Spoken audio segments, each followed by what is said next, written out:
the poor girl mistaken for his runaway bride, forced into a marriage she never wanted. Hello everyone, before we begin today's story, I have a small favor to ask. Please hit subscribe and turn on the notification bell so you never miss our channel's new videos. It is quick, free, and the best way to support us in bringing you more dramatic stories. Your support truly means the world to us. Where are you watching from? Drop your city or country in the comments below. Thank you very much. Now let us get back to our main character. It all began on a rainy night outside St. Clair's Church. The wedding guests were whispering in shock, their umbrellas trembling under the storm. The groom, Alexander Reid, the young CEO of Reid Industries, stood frozen at the altar. His bride had vanished. Only a torn veil lay on the marble floor like a ghost. As photographers shouted questions, Alexander's jaw clenched. His company's biggest merger depended on this wedding. Now it was collapsing in front of cameras. When he stepped outside into the downpour, that was when he saw her Lila Hart, a 24-year-old waitress carrying leftover trays from the catering truck, drenched and shivering. Her borrowed dress was the same pale cream as the missing bride's gown. Before Lila could explain, strong hands grabbed her wrist. "You will not run from me again," Alexander said sharply, his voice low but cutting through the storm. The flash of paparazzi lights blinded her as they surrounded them. "Wait, I am not—" She tried to protest, but her words drowned under thunder and cameras clicking. In that chaos, Alexander's eyes burned with desperation more than anger. "You wanted a way out," he hissed. "Too late. You will finish what you started." And before she understood what was happening, he had pulled her toward the waiting limousine. Inside, the air smelled of rain and expensive leather. Lila trembled, clutching her apron like a shield. "Please, you have the wrong person," she stammered. Alexander turned his face toward the window, jaw tight, rain streaking the glass like tears. "I am done being humiliated," he said coldly. "The ceremony resumes in 10 minutes. Whether you like it or not, tonight you are Mrs. Reid." Her heart pounded so hard that she could barely breathe. "I do not even know you," she whispered. "Then, consider this your introduction," he replied, his eyes locking on hers for the first time. There was something haunting behind them. Anger, yes, but also pain. The limousine rolled through the wet streets towards City Hall, escorted by security cars and blinding flashes. Lila's reflection in the tinted window looked like a stranger, a soaked, trembling girl about to marry a man she had just met. The next thing she knew, they stood before a government clerk under flickering fluorescent lights. Alexander's voice was calm but lifeless as he said, "I, Alexander Reid, take you Lila Hart." Her own voice cracked when she repeated the words, her hands shaking as she signed the paper that sealed her fate. When it was over, he turned to her and said almost bitterly, "Congratulations. You just saved a billionaire's reputation." Outside, the rain had stopped. The reporters were still waiting, cheering, flashing, announcing the miracle reconciliation. Lila stood beside him under the umbrella he held out at her face pale. "This is a mistake," she murmured. Alexander looked straight ahead, not meeting her eyes. "Maybe," he said quietly, "but it is one we will live with for now." And just like that, a poor waitress from a catering crew had become the bride of one of New York's richest men, by mistake, by pressure, and by a fate neither of them could yet understand. The morning after the wedding felt unreal.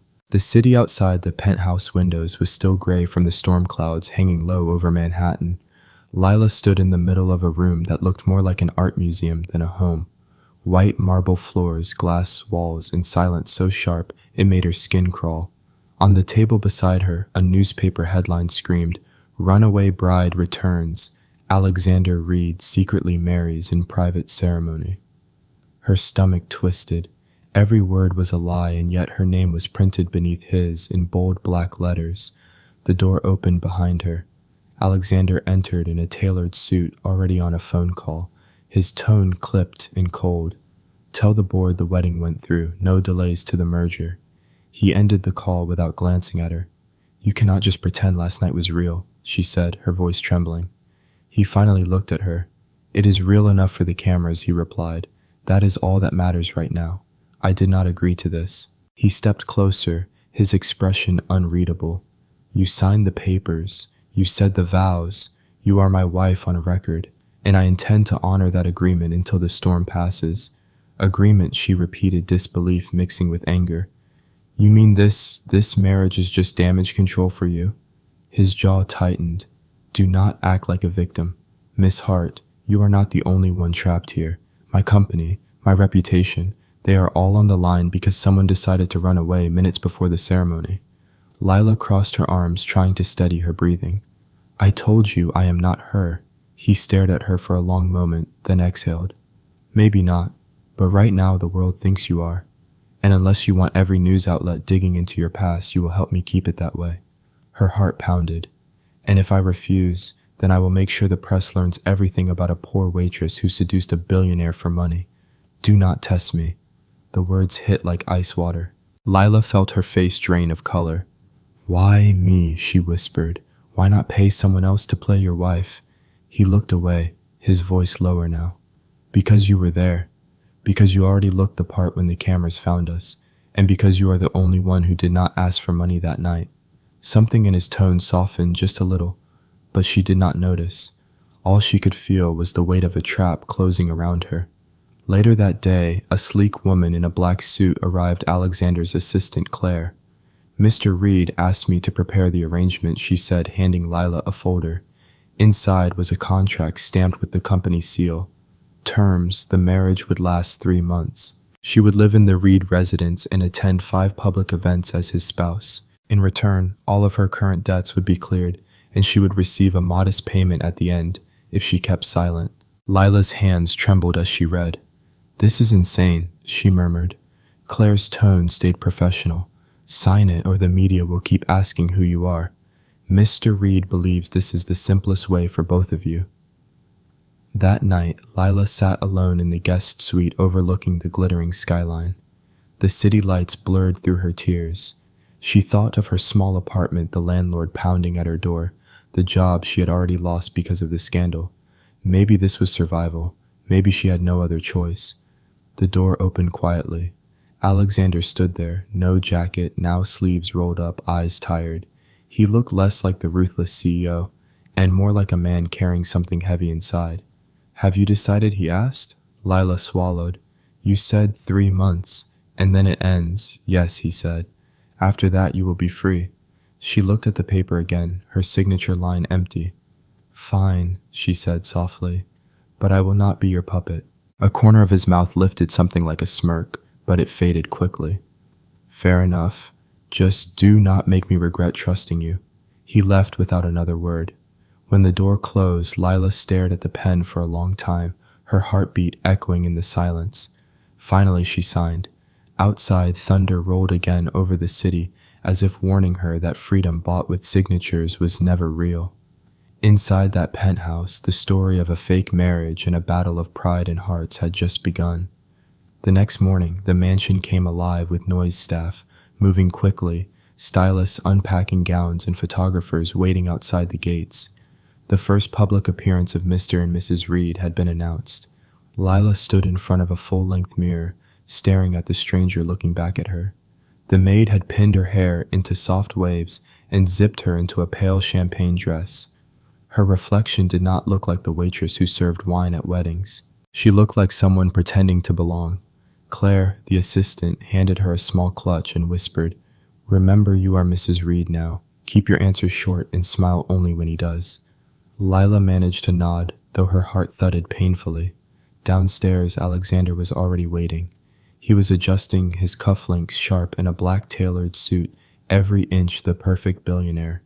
When he looked up and saw her, something flickered across his eyes. Surprise, maybe admiration, but it was gone before she could name it.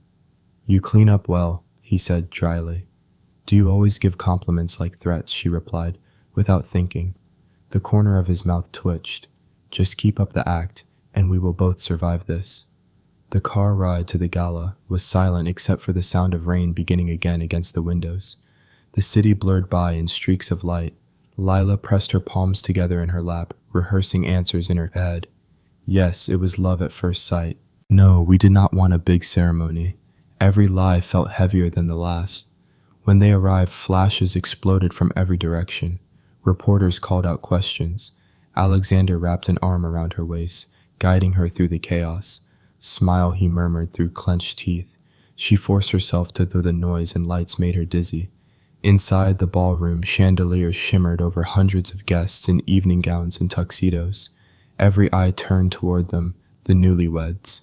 As the music swelled, Lila followed Alexander's lead, nodding, shaking hands, pretending to belong to his world. But behind the polished smiles, she could feel the judgment. She caught whispers, words like replacement, desperate gold digger. At one point, a woman in a red dress approached her tone, dripping with curiosity. "So, Lila, where did you two meet, Paris?" "A charity event." Lila hesitated, but Alexander smoothly interjected. "Fate," he said. "She walked into my life when I least expected it." He looked at her then, and for a brief moment it felt real. After dinner, the speeches began. A reporter called out from the crowd, "Mr. Reid, was it true your fiancé tried to cancel the wedding?" The room froze. Alexander's jaw tightened, but before he could answer, Lila spoke up. "Love is complicated," she said, her voice steady but soft. "But sometimes the person standing next to you through the chaos is the one who matters most." The audience erupted into polite applause. Alexander turned to her eyes unreadable.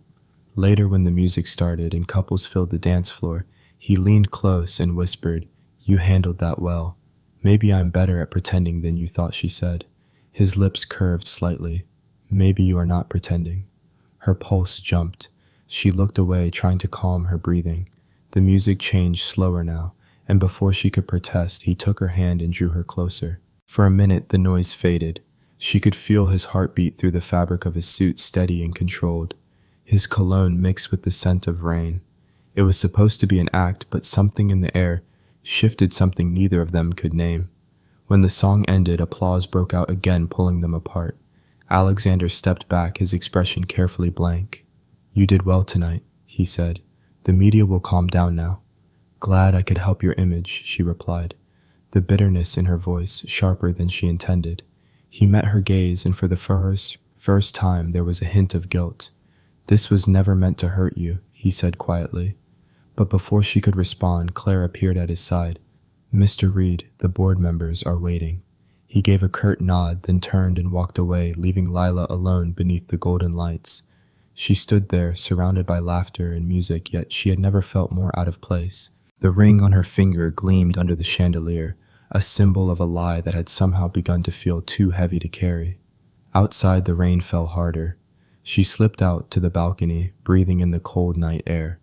From inside, she could still hear the orchestra playing a love song she did not believe in. But when she looked through the glass doors, Alexander was watching her from across the room. For the first time, his eyes did not look cold. They looked human. And Lila realized that maybe this contract was about to become something far more dangerous than either of them had planned. The following week passed in a blur of appointments, interviews, and public appearances. Every morning began with photographers outside the gate and ended with Alexander's curt good night echoing down the long marble hallway. To the world, they were the perfect couple. Inside the mansion, they barely spoke. One afternoon, Claire arrived with a list of etiquette classes and wardrobe fittings. "You will need to attend these before the next corporate dinner," she said. Lila looked at her reflection in the mirror, heels, pearls, and perfect posture. She had never felt further from herself. The lessons were exhausting. Forks, glasses, how to hold conversation without revealing too much. The instructor scolded her for being too expressive. "We are not telling a story, dear," the woman said coldly. "We are managing perception." Lila smiled tightly, repeating the same line over and over. "Yes, thank you. I understand." That evening, she passed Alexander's office and heard his voice through the door. He was arguing with someone on the phone. "No, I do not care about the rumors. The board will see the deal through," he snapped. Then a pause. His tone dropped. "She is not her. Do not compare them." Lila froze in the hallway, her heart twisting. Who was the runaway bride, the one he was supposed to marry?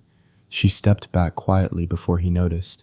At dinner, the silence between them felt heavier than usual. The chef served roasted salmon with lemon butter, but Lila barely touched it. "You have barely eaten," Alexander said without looking up. "I am not very hungry." He glanced at her, studying her for a long moment. "You handled yourself well at the gala." The board was impressed. "Thank you," she said flatly. "You can drop the politeness. You are allowed to be angry," he said quietly. Her fork clinked against the plate. Why would I be angry? I only lost my job, my reputation, and my entire life because I was in the wrong place at the wrong time. He exhaled slowly. I never wanted you to get hurt. Then why keep me here? She asked. You could end this contract any time. His eyes darkened. Because walking away now would destroy everything we just fixed.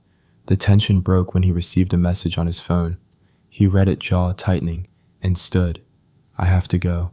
Of course, she said, her voice dripping with sarcasm. The devoted husband always has business to attend to.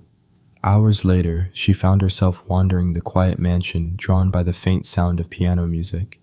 The melody was soft, hesitant, coming from the lounge at the far end of the hall. She pushed the door open slightly. Alexander sat at the piano, his fingers moving slowly over the keys. His jacket was off, sleeves rolled to his elbows, and for the first time he looked nothing like the unshakable CEO. She stepped closer. I did not know you played. He looked up, startled. I do not. Not really. My mother taught me when I was a kid. I stopped after she died. The vulnerability in his voice caught her off guard. It sounds beautiful, she said. He smiled faintly. It is terrible, but sometimes it helps me think. They sat in silence for a moment, the music filling the room. Then he asked, Why did you agree to this? You could have walked away. She hesitated. Because I had nowhere else to go. Because you gave me no choice. He turned toward her, his expression softening. You always have a choice, Lila. You just stopped believing it. Something inside her shifted. For the first time, his words did not sound like orders. They sounded like understanding. She met his gaze, and the air between them changed quieter, fragile. When she finally stood to leave, he said softly, You are stronger than you think. That night, Lila lay awake, staring at the ceiling, the music from the piano still echoing in her head. She hated that she wanted to understand him, that she wanted to see more of the man behind the cold mask. She hated that her heart felt warmer when he was near.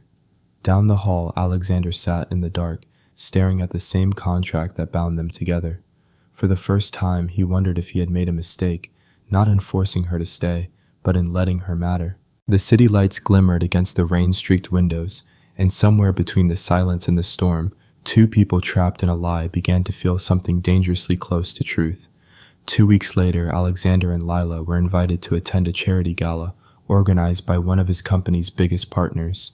The event was broadcast live, which meant every word, every smile, every glance between them would be watched. The day of the gala, Claire entered Lila's room, carrying a deep navy gown covered in tiny glass beads. Mr. Reid asked that you wear this, she said. Lila ran her fingers across the fabric. It shimmered under the light, beautiful and heavy like the life she was pretending to live. When Alexander appeared at her door that evening, the air changed. His eyes lingered for a second longer than usual before he cleared his throat. You look appropriate, he said. She smiled faintly. That is the closest thing to a compliment I will ever get, I suppose. He ignored the jab, offering his arm. We have a long night ahead. Let us try not to start it with an argument. At the gala, chandeliers sparkled overhead, cameras flashed from every corner, and classical music filled the room. As they stepped onto the carpet, reporters shouted questions. Lila forced a polite smile while Alexander's hand rested firmly at her back, guiding her through the noise. Inside, everything smelled of perfume and champagne. Lila kept her posture perfect, just as the etiquette instructor had drilled. Still, she could feel the eyes of the wealthy guests following her, whispering behind crystal glasses. She was the girl who had replaced a runaway bride, the rumor everyone wanted to believe. During dinner, one of the older investors leaned toward her with a mocking grin. Tell us, Mrs. Reid, how does it feel to win the heart of a man every woman in this room wanted? The table erupted in laughter. Lila's throat tightened. Alexander looked ready to intervene, but she lifted her chin and answered first. I do not think anyone really wins a heart, she said calmly. You just earn the right to hold it for a while. The table fell silent. Then the investor nodded slowly, clearly taken aback. Spoken like a wise woman, he said, and the moment passed. When the music started again, Alexander leaned close and whispered, That was impressive. Maybe I'm learning how to survive in your world, she said, trying not to smile. He looked at her almost amused. Careful, Lila. You might start liking it. Later that evening, a journalist approached with a microphone. Mr. Reid, rumors suggest your marriage was rushed because of a scandal. Care to comment? Alexander opened his mouth, but before he could speak, Lila stepped forward. The only scandal, she said clearly, is how fast people judge what they do not understand. The crowd murmured in surprise. Her words spread across social media within hours. Mrs. Reid silences reporters with grace, the headlines read. For the first time, the comments were not cruel.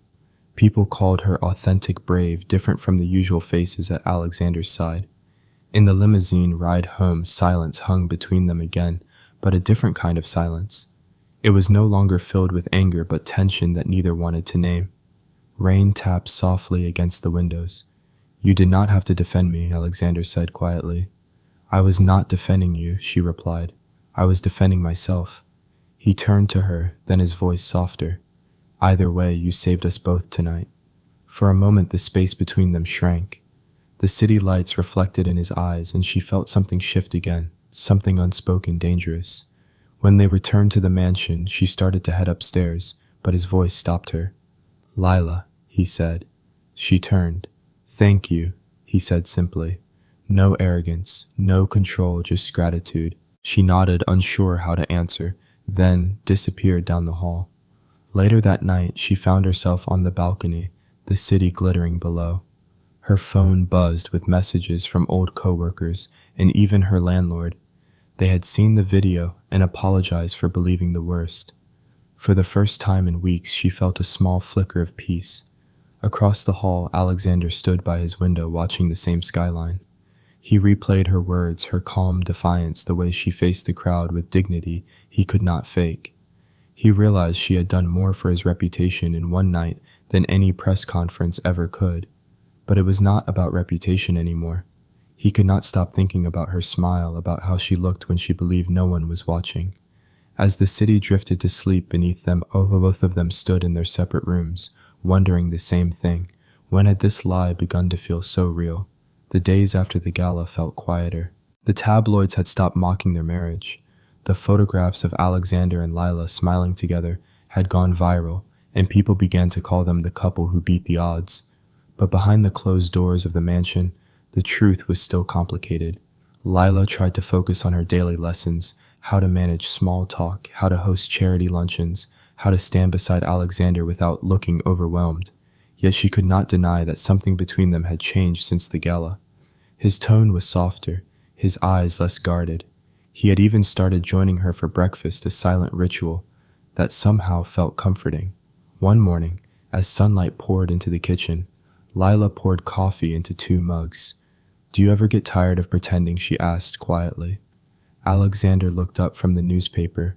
Pretending, she met his eyes. This marriage, the act, the smiles, the perfect story the world wants to see. He leaned back in his chair, his voice low. I have been pretending for most of my life. It is easier than being disappointed. Something in the way he said it made her heart ache.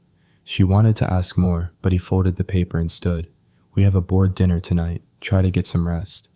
That evening, as they prepared to leave, Lila noticed how tired he looked. His usual confidence seemed dimmed. During the dinner, he was quieter than usual, letting her handle most of the conversation. She surprised herself by managing it well, even drawing laughter from a few of the older directors.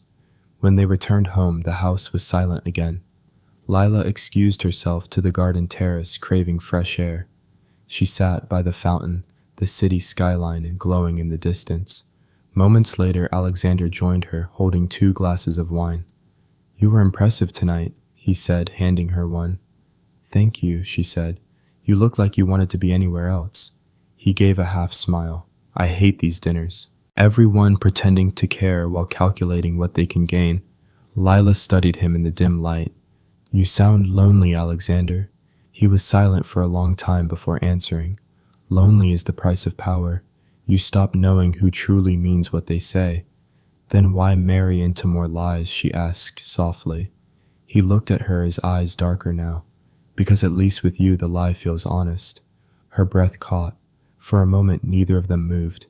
The tension between them was heavy, fragile. Then a gust of wind blew through, carrying the scent of rain, and he looked away. Forget I said that, he murmured. She shook her head. No, I will not forget. That night, a thunderstorm rolled in. Power flickered once, twice before the lights went out completely. Lila stepped into the hallway, startled only to see Alexander coming toward her with a flashlight. "The generator will kick in soon," he said. They ended up sitting in the living room, candles glowing between them. The sound of rain against the glass was steady, soothing. Lila laughed quietly. "I never thought the great Alexander Reid would sit in the dark drinking cheap wine." He smiled faintly. "I never thought I would enjoy it." She looked at him, really looked. The sharp lines of his face softened in the candlelight. His voice was gentler than she had ever heard. "You are not what people think," she said. "Neither are you," he replied. A long pause settled between them, filled only by the rain. Then slowly he reached across the table, his fingers brushing hers. It was a simple touch, but it felt like the world stopped moving. For a heartbeat, she forgot about the contract, the cameras, the lies. All she could feel was warmth, the quiet rhythm of something real. But before she could speak, he withdrew his hand. "We should get some sleep," he said, standing too quickly. "Tomorrow will be busy." She watched him leave, her heart racing, unsure whether to feel relieved or broken. When the power finally returned, Lila sat alone in the dim light, staring at the wedding ring that had once felt like a cage. Now it felt like a question. And in the other room, Alexander stood by the window, the storm reflected in his eyes, wondering how a woman he never meant to marry had somehow become the only truth left in his life. The morning after the storm, the world seemed strangely calm. The sunlight filtered through the glass walls, touching every corner of the mansion with a warmth that felt unfamiliar. Lila woke up later than usual, her thoughts still tangled with what had almost happened the night before. She could still feel the echo of Alexander's touch on her hand, faint but unforgettable. When she came downstairs, Claire was waiting in the foyer with a tablet in hand. "Mr. Reid left early for a board meeting," she said. "He asked me to remind you about the charity auction tonight." Lila nodded, trying to sound calm. "Of course. I will be ready." But as the day went on, something felt wrong. Reporters started calling the house non-stop. The staff whispered in corners. When she finally turned on the television, her heart dropped. A news anchor's voice filled the room.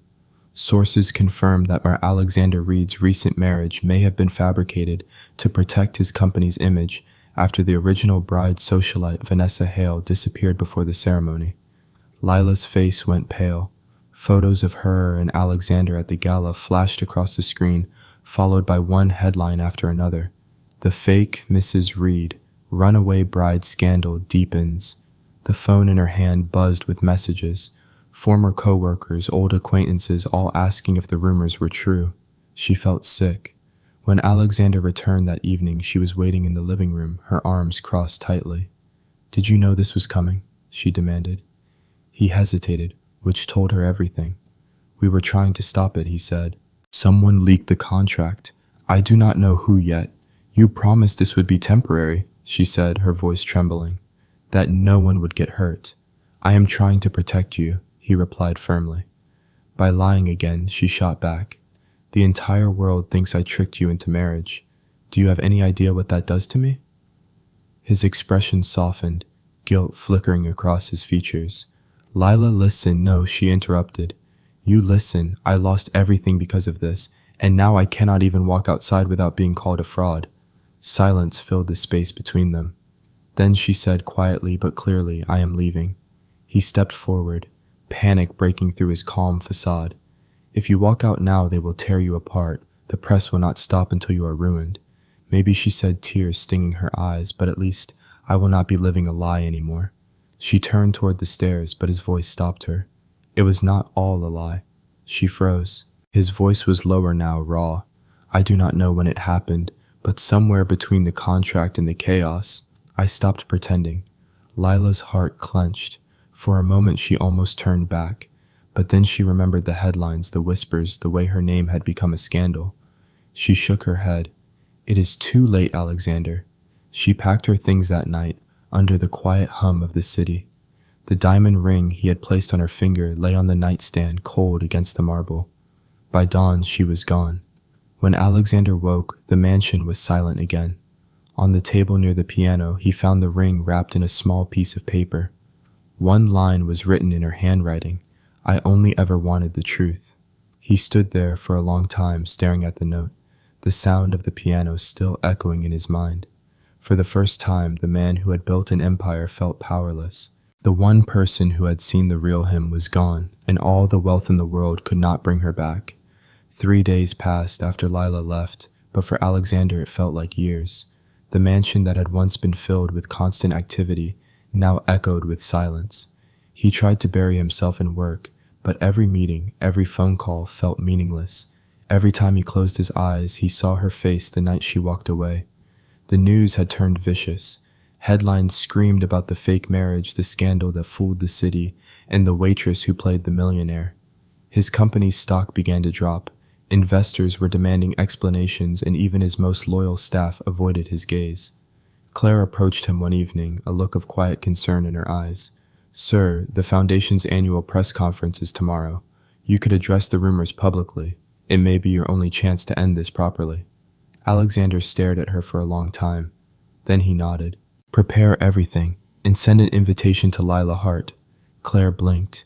"Do you think she will come?" "She deserves the truth," he said, "even if she never forgives me." The next day, the press hall was crowded. Dozens of reporters filled the seats, their cameras flashing the moment Alexander stepped onto the stage. He wore a dark suit, but there was no trace of his usual arrogance. His voice when he spoke was calm but heavy. 3 months ago, he began, I made a decision out of fear and pride.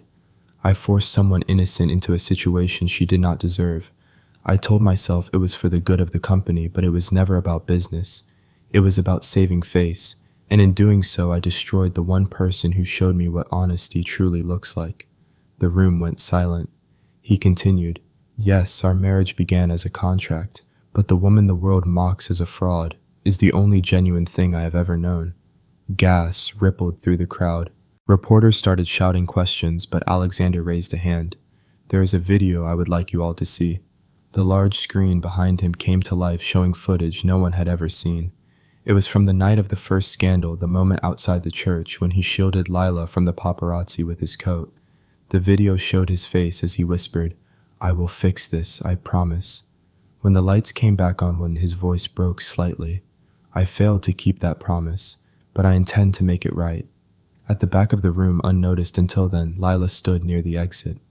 She had come only to hear what he would say, before disappearing from his life forever. But now her eyes stung with tears. She could hear the sincerity in his words, the pain behind every line. When the conference ended, Alexander stepped off the stage and moved through the crowd searching for her.